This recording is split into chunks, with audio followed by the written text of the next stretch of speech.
السلام علیکم ورحمۃ اللہ وبرکاتہ۔ حدیث نمبر 5 پڑھنے جا رہے ہیں بچوں۔ اعوذ باللہ من الشیطان الرجیم، بسم اللہ الرحمن الرحیم۔ رب اشرح لی صدری ویسر لی امری واحلل عقدۃ من لسانی یفقہوا قولی۔ رب یسر ولا تعسر وتمم بالخیر وبک نستعین ربنا زدنا علما وعملا والحقنا بالصالحین آمین۔ بسم اللہ الرحمن الرحیم۔ لا یؤمن، تم میں سے کوئی مومن، لا نہیں، یؤمن مومن، احدکم تم میں سے کوئی ایک، لا یؤمن احدکم تم میں سے کوئی مومن نہیں، حتیٰ یہاں تک کہ یکونا ہوں، ہواہ اس کی خواہشات، ہواہ اس کی خواہشات، تابعاً اس کے مطابق، لما جئت جو بہی جو میں لایا ہوں، یعنی تم میں سے لا یؤمن احدکم حتی یکون ہواہ تبعا لما جئت بہی، تم میں سے کوئی شخص مومن نہیں ہو سکتا جب تک کہ اس کی خواہشات اس تعلیم کے مطابق نہ ہو جائیں جو میں لایا ہوں۔ تشریح: انسان کی فطرت میں نیکی اور بدی دونوں کا شعور رکھا ہے، اس لیے اسے چاہیے کہ وہ ارادہ اور اختیار کے بارے میں باوجود برائی یا گناہ کے کاموں سے اجتناب کرے۔ دوسرا یہ کہ اپنے جذبات و احساسات اور خیالات کو اللہ کے رسول صلی اللہ علیہ وآلہ وسلم کی مرضی کے مطابق ڈھال لے۔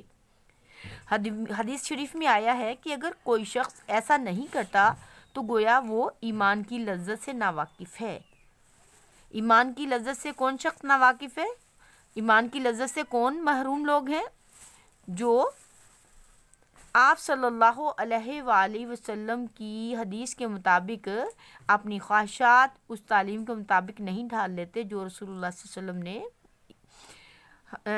ہم لوگوں کو دیں۔ دوسرے لفظوں میں اس حدیث مبارکہ میں اطاعت رسول صلی اللہ علیہ وسلم کا پیغام ہے۔ اللہ تعالیٰ نے بھی فرمایا، جس نے میرے نبی صلی اللہ علیہ وسلم کی اطاعت کی اس نے گویا میری اطاعت کی۔ جی، حدیث کی روح سے کون شخص مومن نہیں؟ حدیث کی روح سے جو شخص آپ صلی اللہ علیہ وسلم کی تعلیم کے مطابق اپنی خواہشات کو نہیں ڈھال لیتا وہ مومن نہیں۔ انسانی فطرت میں اللہ تعالیٰ نے کیا رکھا ہے؟ انسانی فطرت میں اللہ تعالیٰ نے نیکی اور بدی دونوں کا شعور رکھا ہے۔ نبی صلی اللہ علیہ وآلہ وسلم کی تعلیمات کے مطابق مومن کون ہے؟ نبی صلی اللہ علیہ وآلہ وسلم کی تعلیمات کے مطابق مومن وہ ہے جو رسول اللہ صلی اللہ علیہ وآلہ وسلم کی تعلیمات کے مطابق اپنی خواہشات کو ڈھال لے۔ کون شخص ایمان کی لذت سے محروم ہو سکتا ہے؟ حدیث کے مطابق وہ شخص ایمان کی لذت سے محروم ہو سکتا ہے جس نے آپ صلی اللہ علیہ وآلہ وسلم کی تعلیمات کو فالو نہ کیا۔